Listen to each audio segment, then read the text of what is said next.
Welcome to the Veterans Impact Show, where our commitment is to help, hope, and healing of our veteran family and our nation.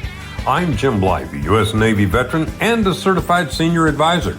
Join us as we continue the mission of leadership and commitment to our communities and our great country. Why, you never know where we're going to go or who you're going to meet. We invite you to join in, plug in, and share in what we do. This is your Veterans Impact Show. Welcome aboard. We got a great show for you today, and we've got a great person to be a part of this show today. You're going to really enjoy it. I'm Jim Blythe, U.S. Navy veteran.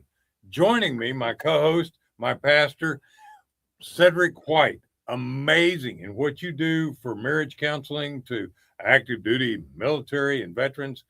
You guys are phenomenal. We do our best. You do better than that. Today's program is very special because I got a phone call from a very dear friend of mine.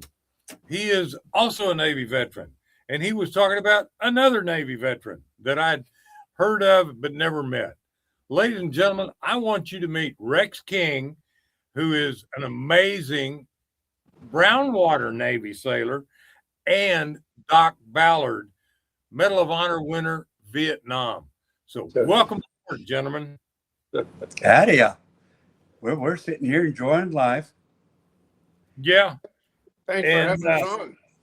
Yeah. And Rex, you have done so much work with young ladies, you and your wife, Donna, in helping young ladies in the Princess program, the equestrian program, so many things that you've done. You've also been very involved with Air Power Foundation, but I know from being a personal friend, your commitment to the commitment that we have for help and hope and healing, especially when it comes to veterans in saving lives from suicide. Now, the gentleman sitting next to you is a legend for us Vietnam veterans. Doc Ballard. Doc, you received the Medal of Honor for one of the most amazing things that shows a tremendous passion for saving lives. Doc, tell us a little bit about what happened to you. Well, it's, every time I get an opportunity to talk about the worst day of my life, I have to relive it. So bear with me on some of the questions you might ask. I was a corpsman. I was a Navy corpsman serving with the Marine Corps, and my sole job was to save lives. On the battlefield, we had no evacuation process. As far as ground, we had helicopters, which meant we had to wait for the helicopter to fly. Good weather, bad weather, weapons control, whether it was the enemy activities. We had to learn to keep the patients, which were Marines in my case, alive for extended periods of time. So we learned how to save lives, and we brought it back to the United States. And we developed the paramedic EMT programs that you enjoy here in your country today. That's really critical. One of the things that is so amazing, though, in your passion, you have started a foundation. Mm-hmm. Tell us about your Triumphant Spirit Foundation.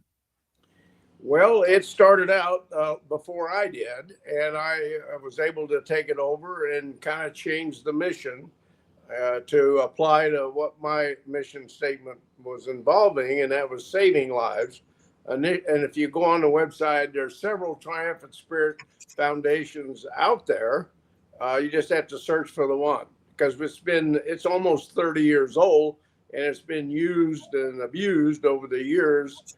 And so the current one is operating out of Green Valley, Missouri. And we're still chartered and licensed and formed in Denver, Colorado. But our whole process is saving lives. And even under my watch, we've changed directions. I originally took over that foundation, started a new board for the sole purpose of burying veterans that did not qualify for funerals. At the age of 60, I went back to become a clinician. And I got my funeral director's license, which is a 4-year course, 2 years academic, 2 years clinical. So with the idea that I would provide services for the indigent veterans that did not qualify for benefits. Uh, After meeting with Rex and Donna, they helped me change up that attitude. It's in this last year, and I've known Rex for several years, but through conversations, we've learned that now we can reach veterans before they need the funeral service, and maybe even prevent that happening. So I'm excited that even though I did not make a dime as a funeral director helping veterans, and I haven't changed that income while in the new mission either. But the whole sense of purpose to me is changed to a better element. Saving lives and opposed to burying somebody is completely different in my realm. Absolutely. One of the things that I've learned, because I've been involved now for 11 years with the VA doing broadcasting for them, is so many veterans have so many problems. It's like an onion, layers of problems, toxic poisoning, PTSD, traumatic brain injuries, sometimes all combined. One of the things that is really huge, and the VA has a big initiative right now on isolation, in ending isolation, and trying to get veterans to communicate. Doc, you had a great idea, you and Rex. So tell us a little bit about your idea and what you do as a hobby. Well, that's a great lead in because it is a hobby. It's a fun hobby that we've ignored. We've taken the problems that we've encountered over the years, isolation being the single biggest one. But the isolation is two-part, partly because of themselves and not having the resources to go to and talk to and share their problems with. And I think by using this hobby, this fun hobby that's called amateur radio, ham radio, amateur ham radio is what it's called. And now we can introduce this veteran to another source of contact, another family life if he wants to start a whole new family. We also give him a sense of purpose. We've had people that's had both legs blown off and have no quality of life, and they've given up. And we've introduced them to this new family that's 800,000 strong in the United States and several million strong across the world, and which we're able to talk to. And we get on that radio and we're talking to China or Japan or Germany or Kansas or California. That person on the other end does not even recognize or have any knowledge that I'm disabled. So by starting fresh with a new concept, a new family, a new sense of purpose, a new lifestyle, I don't have to feel like I'm alone or I'm isolated any longer, because I can roll up to my radio 24 hours a day and somebody's there to listen to me, and they're non-judgmental. Doc, I got to tell you, I've known about ham radio. I had a uncle and a cousin that were huge in doing that. I have other friends here in Dallas. Captain Michael Carruthers, retired Navy. He's big in that. She's got that huge antenna in his backyard. A lot of people don't understand or don't know what ham radio really is. Also known as shortwave radio. Is that correct? Yes, but it's an emergency broadcast network that's controlled by the FCC. You have to have a license to actually talk on the radio itself. You can join clubs, you can take it to whatever levels you want in terms of your interests. But after you get qualified, you test and get licensed, then you can have your own system like we have right behind us here that's unlimited. I mean, we can talk to the International Space Station. So there's just, it's all about the people's interests. Our job is to get them interested in the hobby. We pay for their education. We pay for all the training and the testing. We pay for the equipment. And we also have help in local clubs near them that will actually install the equipment. You know, a guy with no legs is not going to be able to install his own equipment, you know. So the biggest change we have from servicing the patient in the VA and other medical clinics is that they're treated and they're thought to be okay, but an hour later they're back home in the old poor me attitude. You know, they're without support, and then that's when isolation takes place. Is they have no resources. So we're hoping to change all that and allow them to get on this radio and create a sense of purpose. Doc, approximately how much does it cost to get licensed, to get equipment that would carry you around the world? About how much does it cost? Well, first of all, to get in the system, hardly anything. What did it cost me? $30 or $35 for your license, which is good for 10 years. A training program. We have a special relationship with hamradioprep.com. It's a self-paced video class, and it'll get you through all three levels of the license: the technician, the general, and the amateur extra class. And if you go there and sign up and enter the discount code MOH, what a discount code, and you'll get a discount, and that's all less than $100 for all three levels.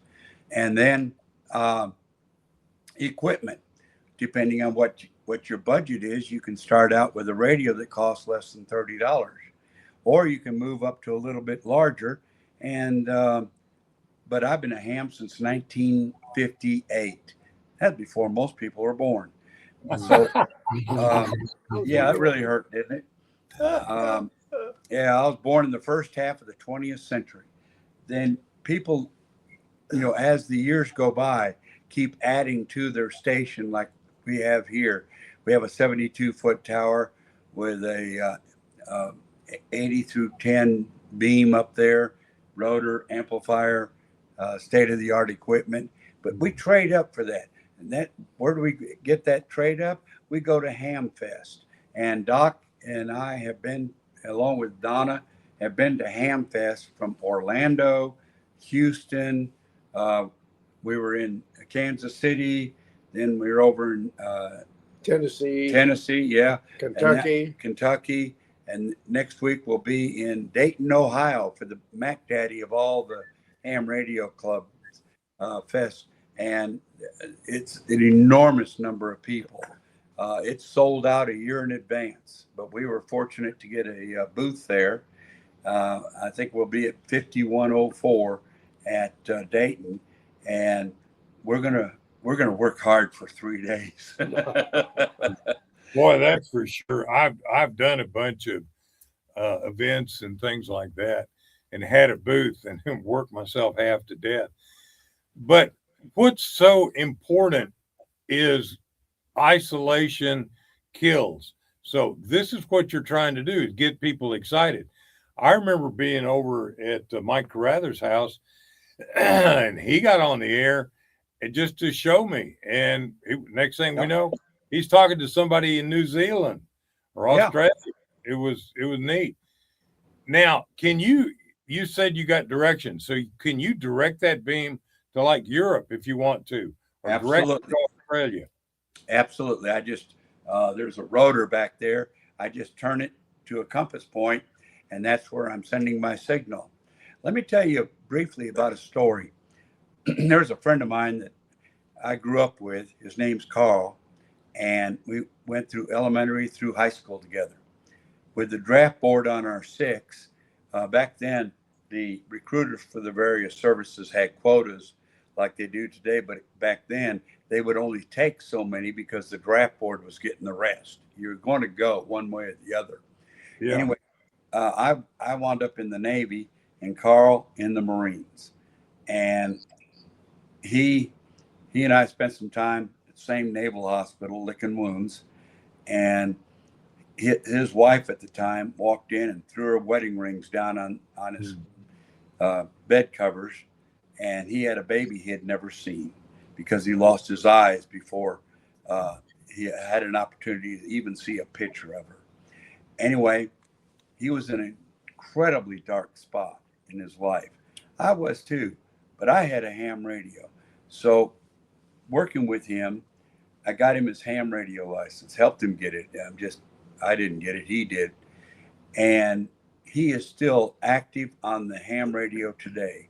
He has parts of his skull missing, both eyes are missing, and he has severe hearing loss, but he is on that radio almost daily, and that's what kept him going. And we want to do that. Doc and I have a mission to do that to every veteran, and let's reduce this suicide rate and eliminate it amongst the veterans and first responders. Absolutely, because we know, yes, toxic poisoning, we know medical issues, we know TBIs, we know PTSD, but over all of that, what I have learned is isolation is the big killer, right? Cedric? Definitely.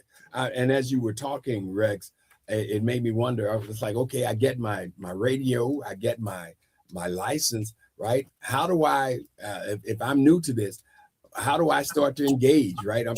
I have access to people in Australia and people in New Zealand, Japan, wherever, but how would I, a newbie, start to engage with people out there?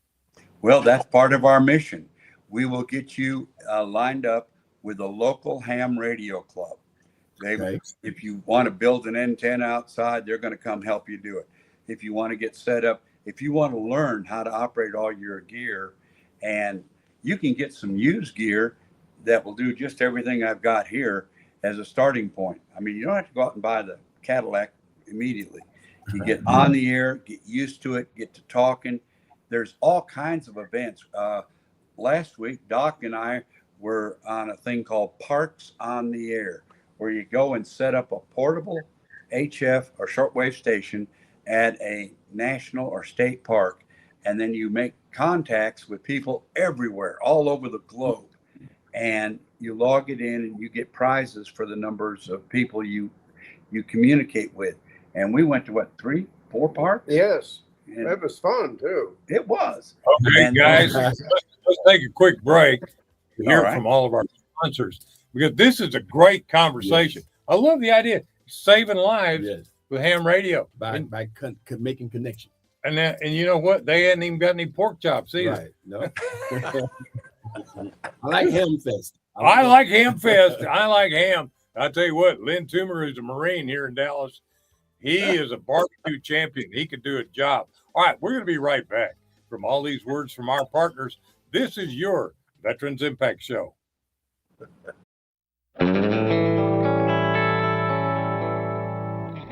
Welcome back, and thanks to our great sponsors, Fairway Independent Mortgage, Healing Thine Hearts Ministry, and Symbios Integrative Health. Now, let's get back to this conversation.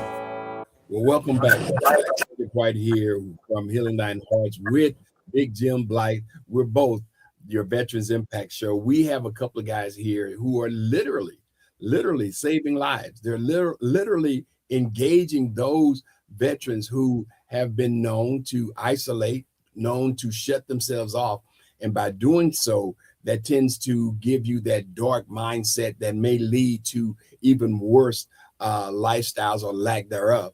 And what these guys are doing, they're helping veterans to connect to the world, right? To the world via ham radio implementation and introduction. We have Rex King and Doc Ballard who are sharing with us what they are doing to literally save lives. And I love it because it's the connection. Quite often, what causes a vet to go to a dark place, what causes a vet to start to think negatively is because he's separated from everybody else. And quite often we do it to ourselves. We'll separate ourselves off. But these guys are providing a way where veterans can connect to not just other veterans, but literally, as it was stated, literally a worldwide community. I love that. Tell us more about it. All right, Cedric, let me share something with you. There are places on this earth where missionaries don't have access to the internet.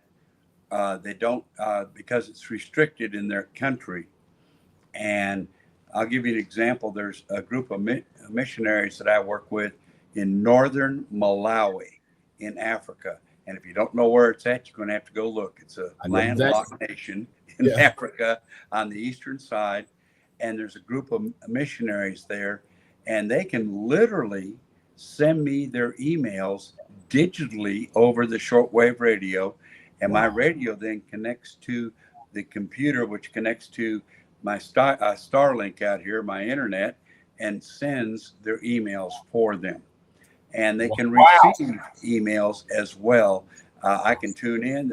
They'll log in and do their password from their radio off on my computer, and then suddenly it just a flow of information goes out to them. Now these missionaries need help, not just monetary help, but they need support from their organizations that sent them there. I've got missionaries from the Baptist church, and I'm Catholic. There's a lot of Catholic missionaries. There's other missionaries that are there. Doctors Without Borders. I mean, I can go on and on.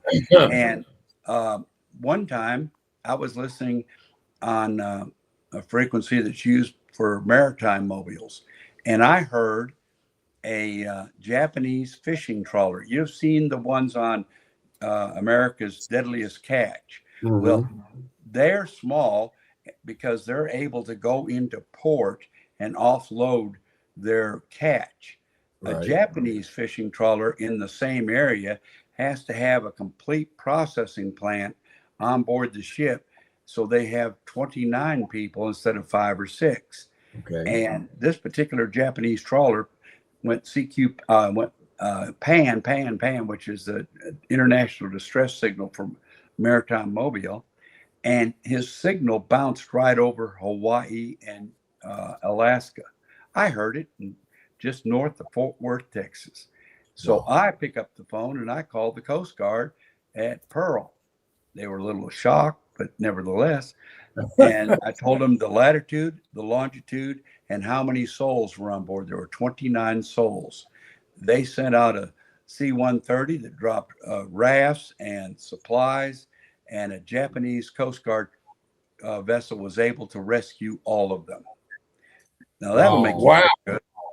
Wow. Rex, I have to tell you, as you were mentioning that, we just got back from Jamaica. We have a Heart for Jamaica mission where, because of the Hurricane Melissa that just came through there, and Jim and I and Diane and our wives and a couple of other members, we just got back and we were trying to figure out, Jim, how we could do some training. Rex just gave us the answer.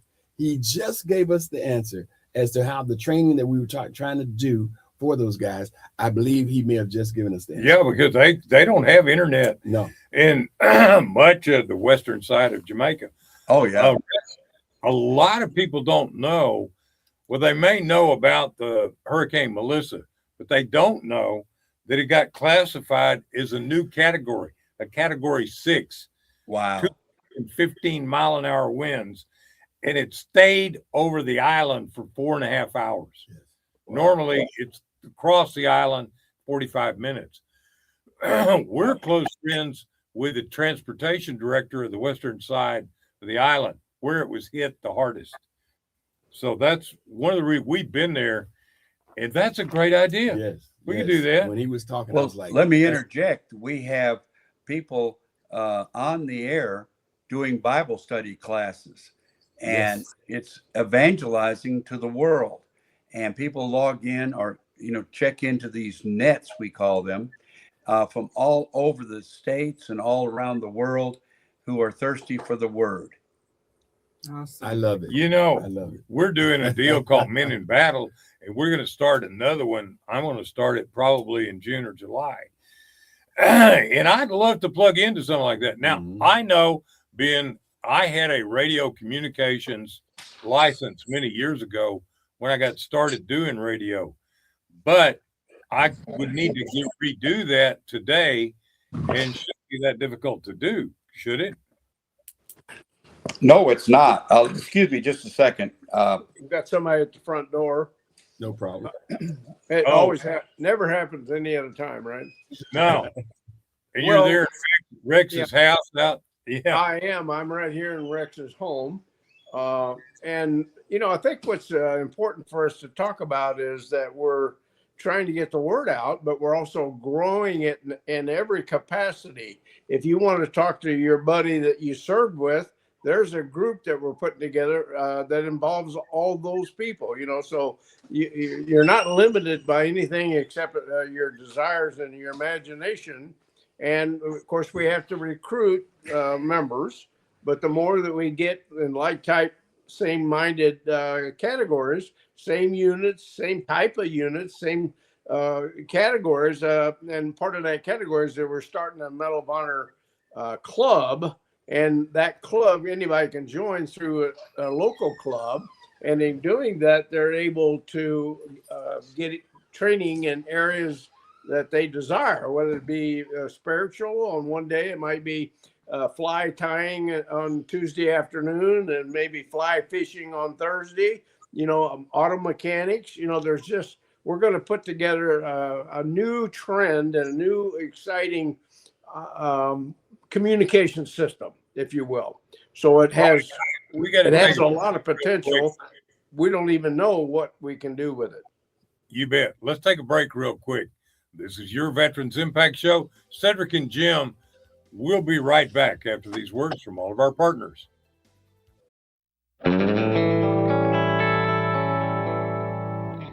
Welcome back, and thanks to our great sponsors, Fairway Independent Mortgage, Healing Thine Hearts Ministry, and Symbios Integrative Health. Now, let's get back to this conversation. This is a fabulous conversation. We're talking about using ham radio, Yes. building a network of people using ham radio, especially veterans, to end isolation. Let me say this. This has incited me as well as excited me. I joined an organization about 2 years ago, and there was an organization of chaplains, right, for the Texas area, and they go out when there's catastrophes, tornadoes, and things like that. And part of their commission was to become ham radio operator license, so forth. I bought the radio. You got the radio? And they sit in my drawer at home. I've just been commissioned by Rex, by Doc, and by the Holy Spirit to say, hey, go and get that license.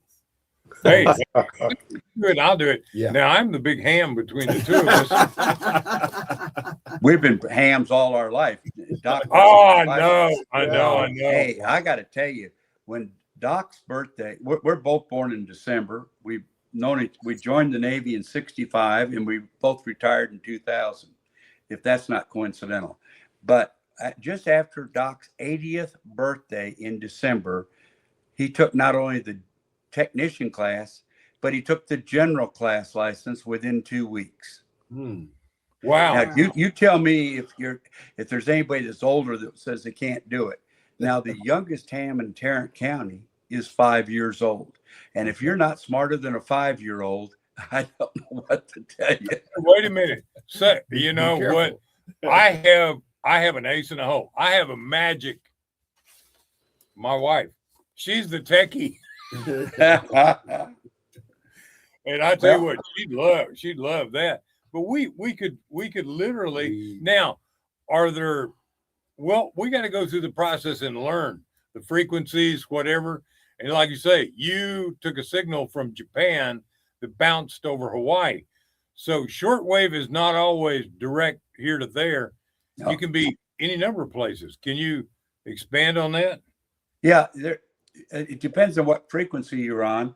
Like 7 megahertz is considered 40 meters. It takes 40 meters for the signal to go up and to go down. And sometimes conditions, sometimes a cold front or solar flares will isolate a signal from a certain area or bounce it in a different way. So we're prepared to take that on. Back in Snowmageddon, with the power out here and cell phone towers down, I sat at my radio for three or 4 days just handling health and welfare messages, people who needed medicines like insulin others who needed firewood, still others who needed food, diapers, everything. And we were able to dispatch other hams who had four-wheel drive, Jeeps or pickups, and they took those needed supplies to where those people were in grave conditions in some cases because their house was completely frozen. This means if you're a disabled vet or a first responder or anyone who can't leave their house, they can still contribute and be a part of something. That's what veterans do, that we join to serve. You don't have to be, out there and doing this grunt work. You can sit at home and still serve your country, yourself. Rick, yes, sir.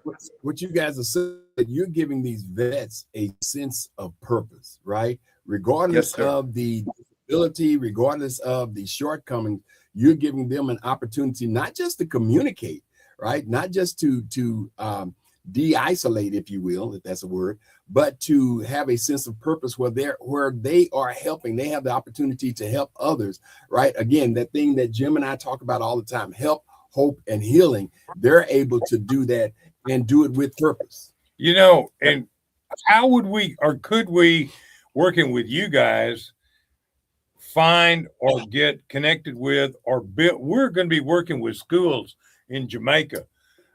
How can we connect and get people in Jamaica, get them the equipment and get them do they need a license in Jamaica? Yes, they would need a license from their government in Jamaica. And before we get too much further, I'd mentioned we had the youngest ham in Tarrant County was 5. Youth who get their amateur radio license can receive a scholarship from our national club, the American Radio Relay League, quarterly until they earn their undergraduate degree.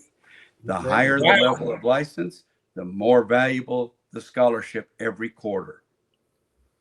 I got to tell you guys, as you were modifying that website, because I looked it up and I know you're rebuilding it, you're redoing it. We want people to go to the website, the Triumphant Spirit Foundation. You're adding to it. Hopefully in another month or two, you're going to have a donate button. You're going to have a way to connect.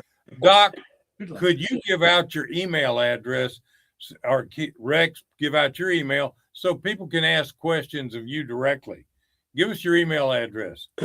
Well, mine's Colonel, abbreviated COL period Ballard, BALLARD MOH at AOL.com. Rex? Mine is W5EAK, Whiskey 5 Echo Alpha Kilo at iCloud.com. And I happen to know that's your call sign on the air, correct? It is indeed. It's what my mother said when I was born. Eek.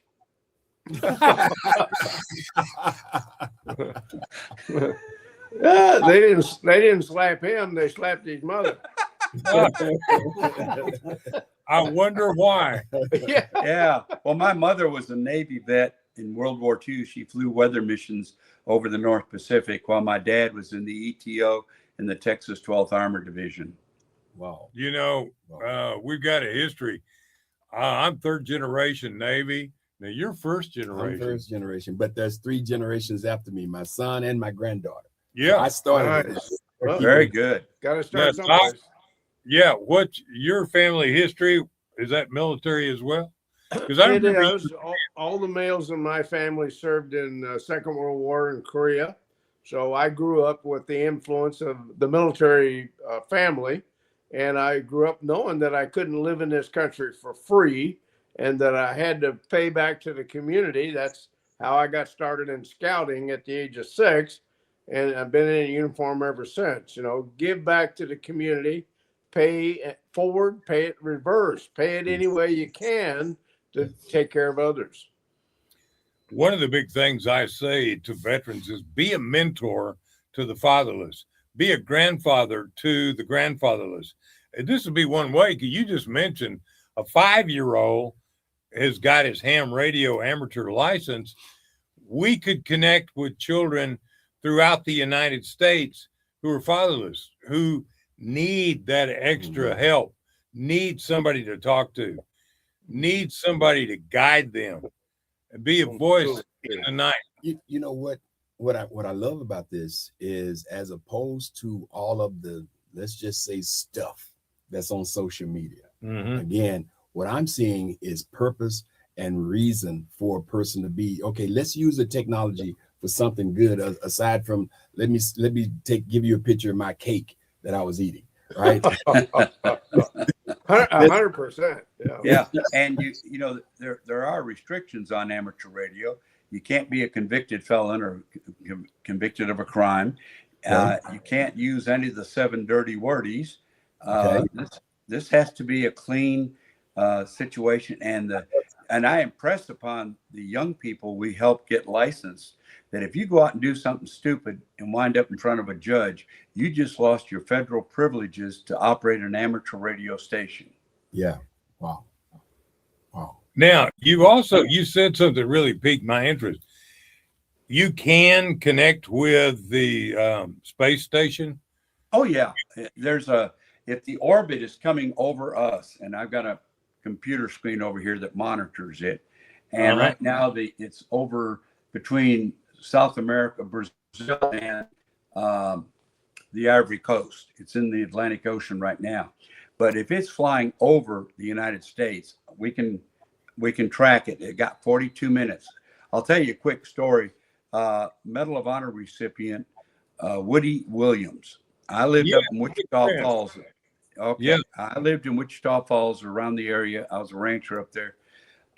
I had a medium duty truck that I used for hauling cattle and stuff. But my pickup was in the shop, so I had to get onto this medium duty truck, drive down to DFW, and pick up Woody to bring him back to Wichita Falls for the Iwo Jima reunion.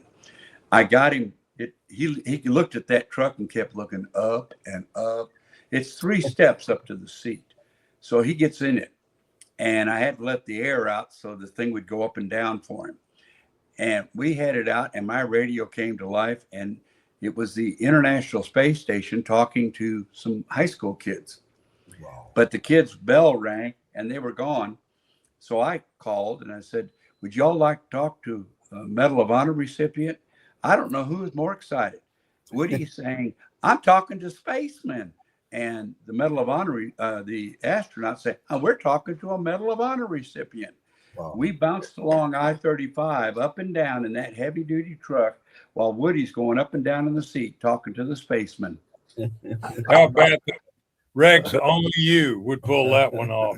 Way to get Ronan to speak, and that will be something else. Yeah. So this is so important. Let's go back for anyone who just tuned in late. We're talking about ending isolation for not only veterans, but anybody, because veterans lead the way as a way to prevent suicide. Suicide is not just an epidemic of veterans, right? Right. No, we deal with it with first responders. We deal, as a matter of fact, my wife and I, we do counseling, and we had a call literally this morning, a person calling saying, I feel like I have no purpose. And I left my wife on the phone with that person, trying to help them through preparing them and seeing what the next steps are. There's a lot of people who feel like they have no purpose. And just what we're saying here is, again, I keep coming back to providing purpose for people's lives. I love it. Absolutely. Yeah, we agree. And that's part of our forte, is to try to train the trainers, if you will. Not only teach them, but get them actively involved in teaching. So another sense of purpose, and besides just fun, it has to be fun or no one gets interested in it, right? So the fun part that only lasts so long, and then you got to push it to the next level. And then that becomes fun, so training the trainers is what we're talking about. We're trading time for quality time, because as you said, isolation seems to be the biggest problem. That does not have to exist. Not with our system, we can eliminate 99% of the isolation problems that we experience today. Yes, sir. Doc, have you guys talked about or talked to the Veterans Administration about putting training in ham radios into some of our VA facilities? That's correct. We're also doing it by pressure. We have American Legions, VFWs, all these service organizations that are there to supposedly help the veterans. Well, some veterans don't want to go and drink and smoke. So if that post would get on the horn with us and become a station, a radio station, they could use it as a recruiting tool. And they're all dying on the vine because they're not getting the younger veteran involved. So my suggestion is Rex, is that we create clubs all around in every organization we can, thereby creating other clubs that we can talk to, other groups like their old unit, their old military unit. We've got them on ships already, so we can embellish this and take it to whatever level that our mind will let us do, because like I say, we're going to have different instructors come on and teach different subjects. And, the one side is kind of like going fishing. There's two terms, fishing and catching. we do a lot of fishing, but not so much catching. Well, the same thing with this broadcasting is that some people are embarrassed. They don't catch it right away, and they choose just to listen instead of actually participate. And so we have to build their confidence, and we have to put them in touch with somebody that they want to listen to, benefit from, and or want to talk to on a personal level. So, that's what we're in developing now, is to find out the needs of these people that want to participate, and then challenge them to be a trainer to help expand it to all levels. I mean, we're in homeschooling. We're in Future Farmers of America. That's the greatest youth group that we can get involved with. We want to train our new leaders of this great country, and doing so, just expose them to the truth. Sometimes that's dark, but sometimes it's not sometimes, it's always important for us to understand life's about choices. And we need to make the right choices. And the only way we're going to do that is by education. Well, you really hit on some things that I want to introduce you guys. I'm going to send this show to Lynn Toomer, who is way up there in the hierarchy of VFW nationally. He is a barbecue champion, but he's one of the greatest men I've ever met. Talking my language. Yeah. Also, and he's over in Fort Worth. I got to tell you, I know the guys with the Texas Veterans Commission. Chuck Wright is a close friend of mine. He's a commissioner from North Texas. We need to get the Texas Veterans Commission involved and help them to help end isolation. So tell you what we're going to do. We're going to take another break to hear from all of our partners. We're going to come back, give you a few messages, and bring this program back into the dock. This has been a great opportunity. This is one. I think you love it. You've got the radio? Yes, I've got radios. Hey, there's a cart and a horse. Really? Cart and the horse. Wow. Yeah, I'll tell you what. I think we're ready to go and start talking to Jamaica. Hey, you make them on? Jamaica. I've got the hat. You gave me the hat, and so we're in good shape. All right. We're having a lot of fun talking about ending isolation with ham radio. This is your Veterans Impact Show. We're here for you. We'll be right back.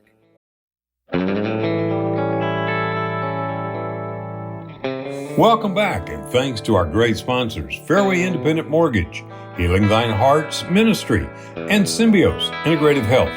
Now, let's get back to this conversation. Yeah. Guys, this has been a great program. I need to say thank you to DBTV Network and the Unplugged Studios Network for putting us out there on Amazon Fire, Roku. Look and see where we are. We're on Saturdays at 11. We're on Tuesdays at 7 in the evening. Also, I want to say a very special thank you to Fairway Independent Mortgage, my mortgage company. My NMLS number is 311-548. And our corporate one is 2289. I am a part of FairwayMC.com.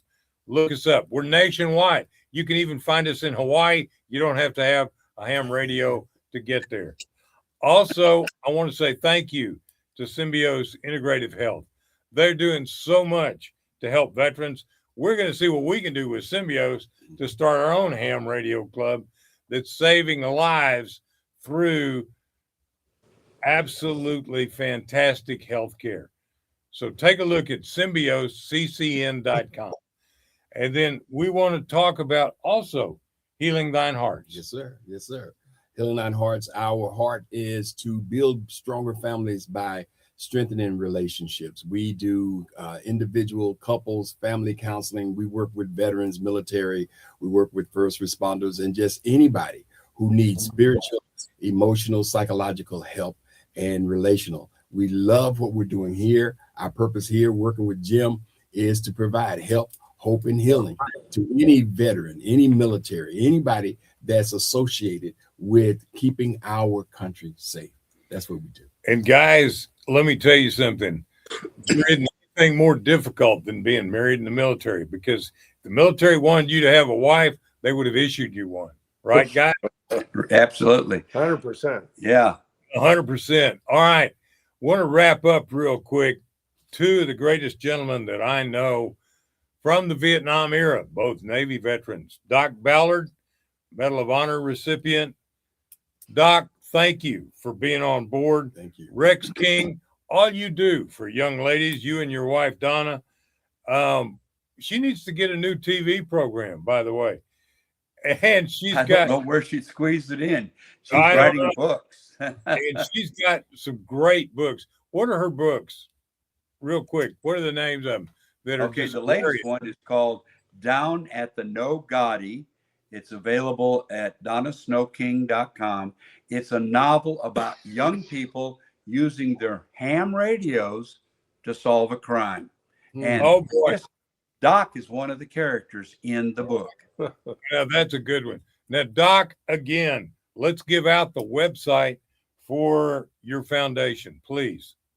Medal of Honor. I'm sorry. It's Triumphant Spirit Foundation.org. Triumphant Spirit Foundation.org. And then give out your website, because right now, Spirit Foundation website is not 100% filled in, because you've been changing it. We're changing it. Yeah, we're changing it from the funeral services to saving lives, so the funerals are less important. Yes. And Doc here is America's first and only Medal of Honor recipient to become a licensed amateur radio operator. Since 1863, there has not been one Medal of Honor recipient to become a ham radio operator. And you're talking to him right now. Wow. All right. Hey, just think, in a few months, I may be able to talk to him on ham radio. There you go. That would be cool. Where do you live, Doc? I live in Kansas City, Missouri, just a little town outside Kansas City. Oh, yeah. I drag him around the rest of the country. Oh. And you have a ham radio in your truck. I know that. You told me. Yeah, I got two of them. Yeah. So you can talk to anybody anywhere in the world. Anytime. Oh, well, we do. We enjoy it. And it's a lot of fun. I've been licensed since I was 11 years old, and I've never lost the magic. Well, how about that? I got to tell you, I started doing radio when I was 16, but never did ham radio. I think we're getting ready to start. I think we are. I think, boy, can you imagine? Yeah. We'd have our Veterans Impact show shortwaved around the world. Around the world. How about that? Yeah. Yeah. But that'd be the great thing to do. Well, Guys, the only difference is audio instead of visual. You know, there's no video associated with it. It's all audio. Well, you can do video on Can ham. you? Yes, sir. Oh, well, see, I'm getting corrected. But I've been a ham all my life, and now I'm getting licensed. So, hey, Doc. yeah, I've got a face built for radio. Tell me.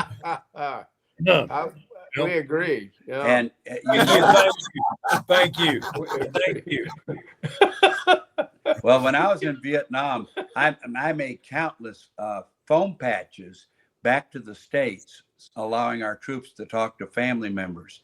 And back in the States, I had some very notable people that were hams, like Walter Cronkite, like Senator Barry Goldwater, like Priscilla Presley, like Ronnie Millsap, like Chet Atkins. These are all licensed ham operators. And one of my good friends, Paul Tibbets Jr., who dropped the bomb on Hiroshima, and we remained friends until his passing in 2007. You know, I know his grandson. I've met his grandson. Wow. Yeah. All right, guys, we have had a great, great day. We're going to close with a prayer. Pastor, would you please pray us out? Love to. Father, we thank you. We thank you for those who turn aside, who reach outside of the box to help those who are in need. We thank you for Doc. We thank you for Rex and their heart to just help others, their heart to communicate with others, their heart to bring veterans and military personnel out of the darkness, their heart to work with young people. We thank you, Father, that they're not just sitting back doing nothing. They're getting on the front lines yet and still and working in the vineyard. So bless them, Father God. We ask you to bless the Veterans Impact Show, Father, and those who work to provide help, hope, and healing. Father, help to bring this country back to being one nation under God, indivisible, with liberty and justice for all. This is our prayer in Jesus' name. Amen. Thank you for being a part of Veterans Impact Show. Share this program.